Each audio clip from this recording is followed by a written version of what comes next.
আল্লাহ নবী সাল্লাল্লাহু আলাইহি ওয়াসাল্লাম বলছেন, ইয়ামকুসু আবুদ দাজ্জাল ওয়া উম্মুহু 30 আমা।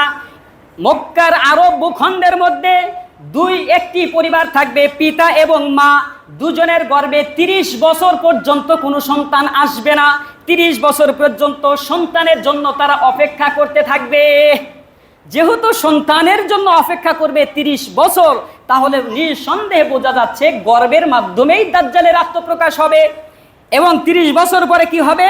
লা ইউলাদু লাহুমা ওয়ালাদুন সুম্মা ইউলাদু লাহুমা গুলামুন আওয়ারু।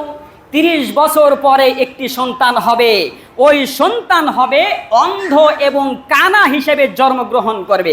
আদারু শাইউন ওয়া আকাল্লুহু মানফাআতুন। এবং ওই সন্তানের মধ্যে কোনো কল্যাণকর কোনো কিছুই থাকবে না এবং কোনো উপকারী কোনো আলামতই তার মধ্যে থাকবে না, শুধু ক্ষয়ক্ষতি আর ধ্বংসর আলামত নিয়ে 30 বছর পরে মা বাবার গর্ভের মধ্যে এই দাজ্জালের আবির্ভাব হবে।